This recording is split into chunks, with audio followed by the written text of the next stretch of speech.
Agustusan telah tiba, musim Agustusan, musim Mbak Alawi ini mencari legitimasi.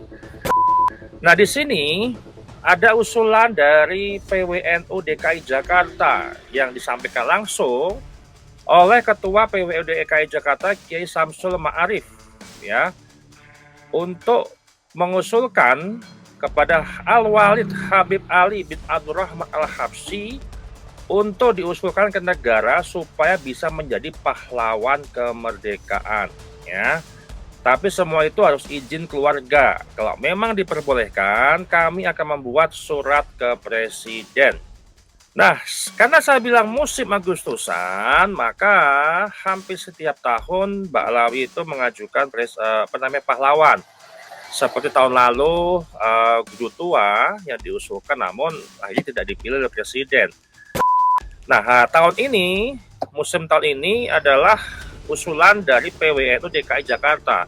Saya nggak tahu apakah apakah ketua PWNU kibin atau bukan. Yang jelas berita ini berasal dari website NU online. Ya, mungkin admin websitenya mungkin orang kibin gitu ya.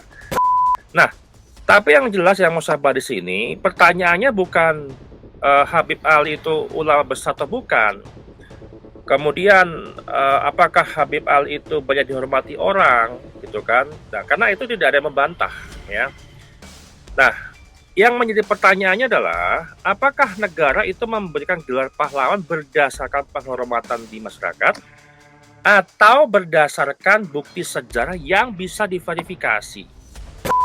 Dan benarkah Habib Ali Kuitang adalah perintis Majelis Taklim pertama di Indonesia? Dan apa kira-kira bukti arsipnya yang bisa diberikan sebagai pengajuannya? Apakah ada Majelis Taklim yang lebih tua dari Majelis Taklimnya Habib Ali? Atau memang benarkah Habib Ali memiliki peran penting dalam perjuangan kemerdekaan RI? Apa bentuk perjuangannya? Apakah ada bukti keterlibatan langsung? Ataukah lebih banyak berupa dukungan moral dan dakwah kebangsaan?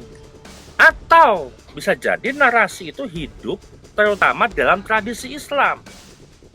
Dan yang paling menarik, mengapa usulan itu kembali menguat di tengah polemik nasab yang belum juga selesai diperdebatkan? Apakah ini murni penghargaan sejarah ataukah ada dimensi lain, dimensi identitas yang lebih besar? Kita akan bahas dengan data.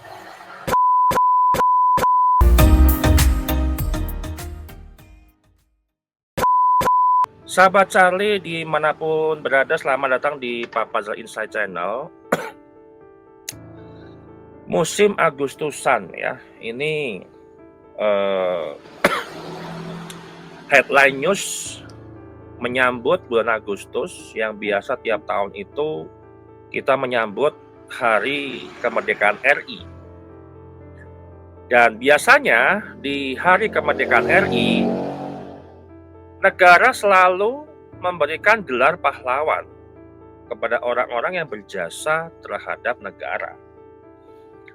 Dan usulan ditampung dari berbagai macam elemen masyarakat, organisasi ataupun lembaga lain yang ada di Kementerian Sosial. Nah, kalau tahun lalu itu ada Guru Tua yang diusulkan pahlawan namun tidak jadi diberikan, tidak lolos ya, mungkin ada verifikasi lebih ketat dari presiden itu ya. Dan tahun ini muncul Habib Ali Kuitang ya, Habib Ali Kuitang yang diusulkan oleh PWNU DKI Jakarta. Di sini yang menyampaikan adalah Ketua PWNU DKI Kiai Samsul Ma'arif yang meminta izin kepada keluarganya untuk diusulkan sebagai gelar pahlawan.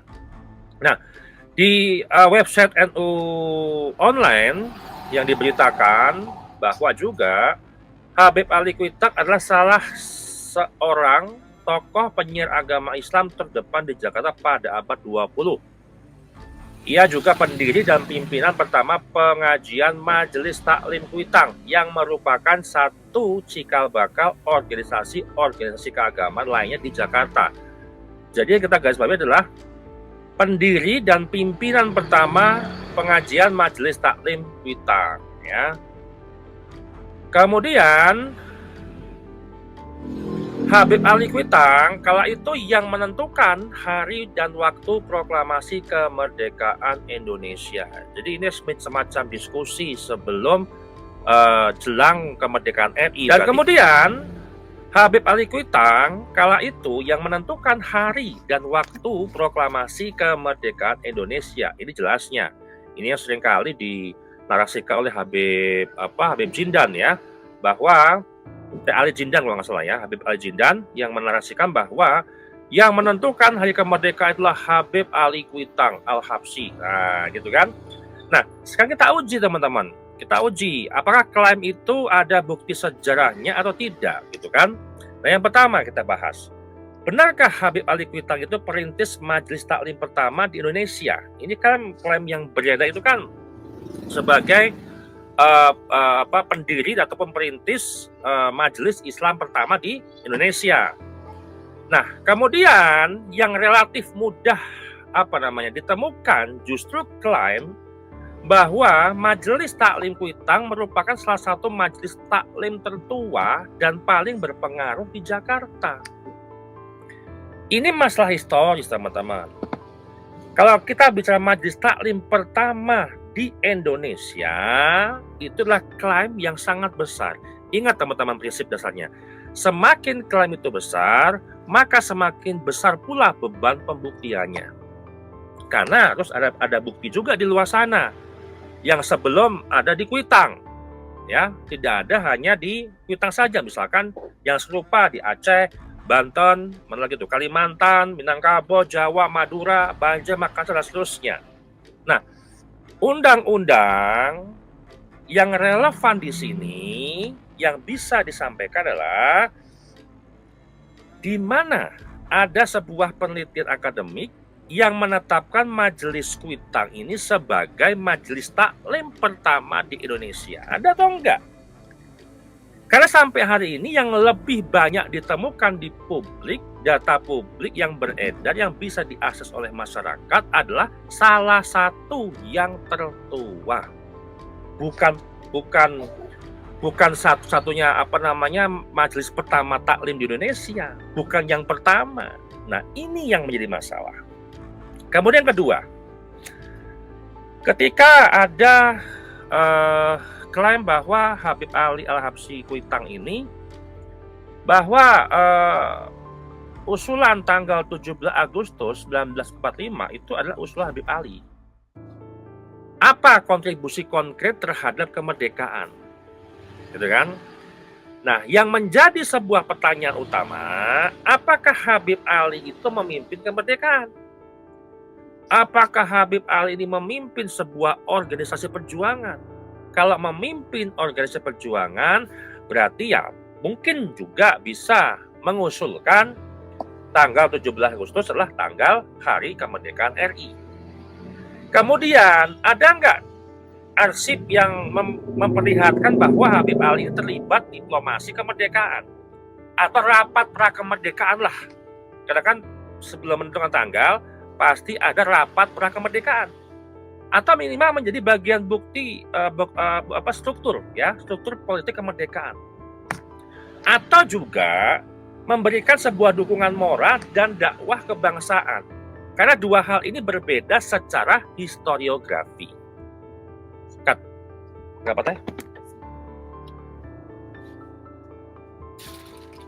Selasa yang 2.000 bon cabai 2 apa aja?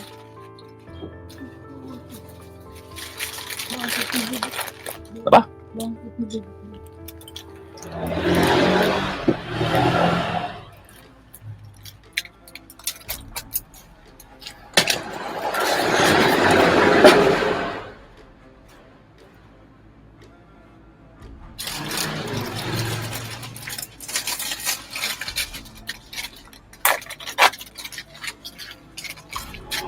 Apa lagi ya?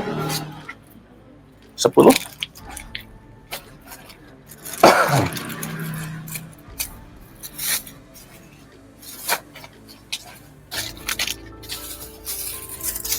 Kembali 90.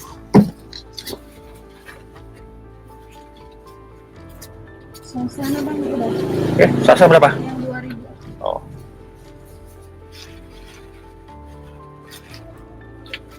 12. 88.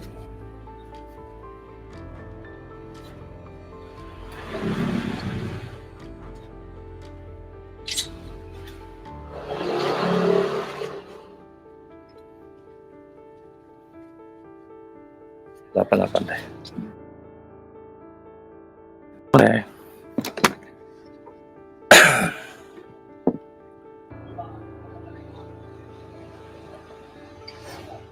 Action.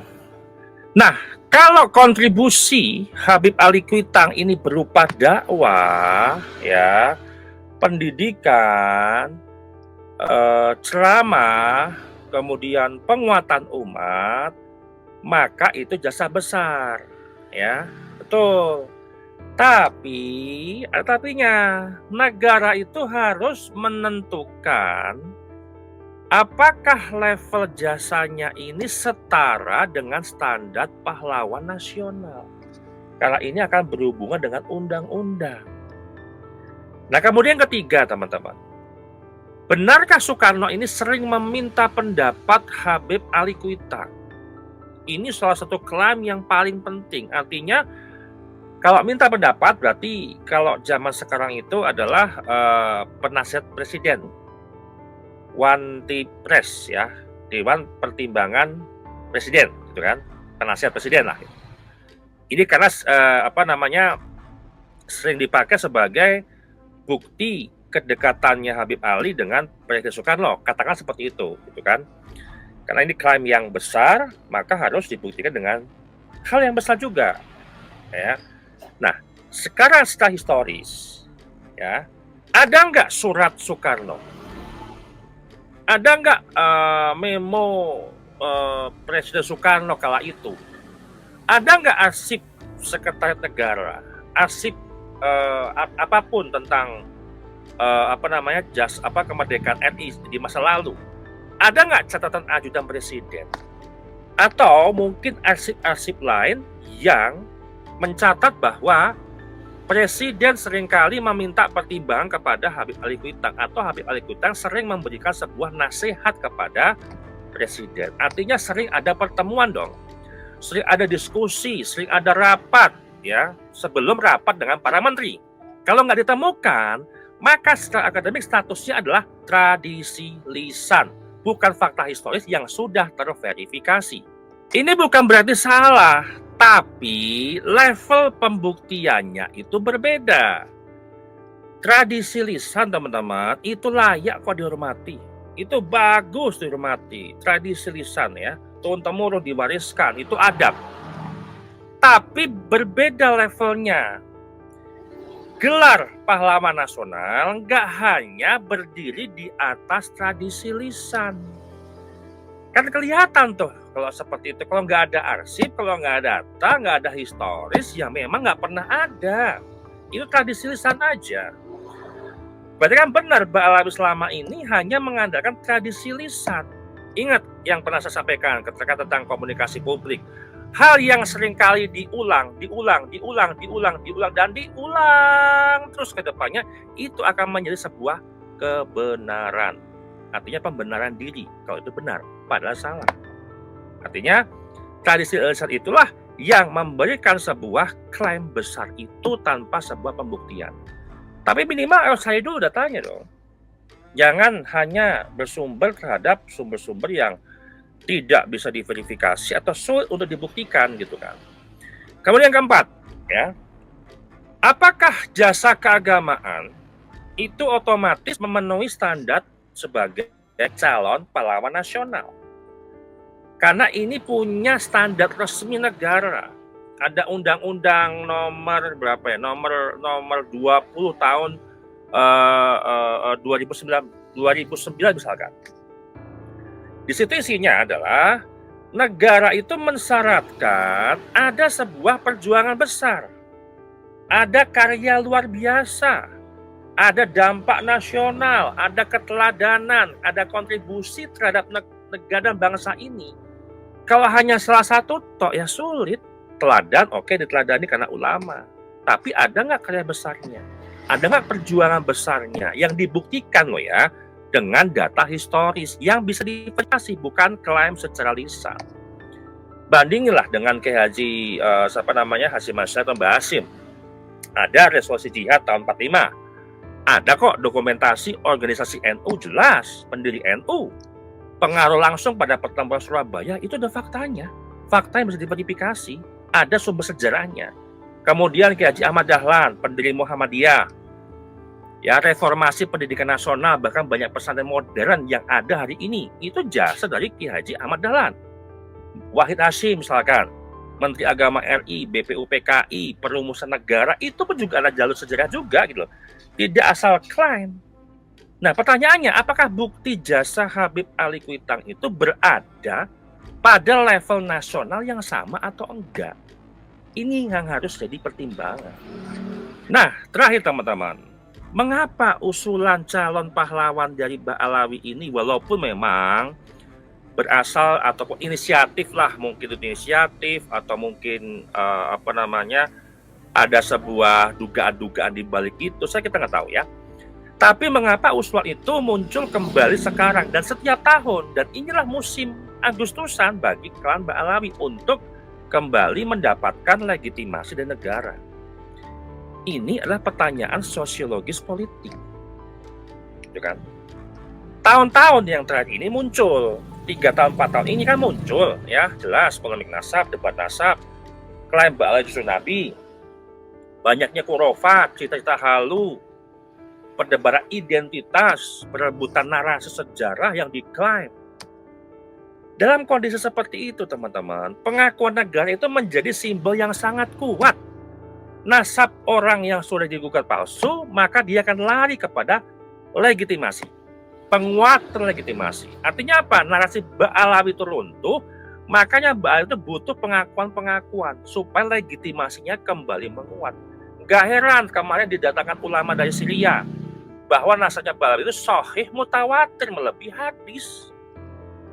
Karena negara ini adalah sumber legitimasi yang paling tinggi. Kan jadi kebanggaan kibin-kibin dong nanti, langsung promosi, langsung iklan, langsung marketing. Misal kalau Habib Ali Kuitang jadi pahlawan, wah langsung tuh kibin-kibin rame-rame membuat meme, membuat sebuah narasi, wah ini bukti Habib Ali adalah pahlawan nasional dan seterusnya, hanya untuk mengglorifikasikan klan Mbah Alawi. Terakhir saya teman-teman, kalau sebuah kelompok itu memperoleh pengakuan negara melalui gelar pahlawan, maka yang diperoleh itu nggak hanya penghargaan terhadap seorang tokoh. Yang diperoleh juga adalah legitimasi simbolik terhadap narasi sejarah kelompok itu, terutama Mbah Alawi.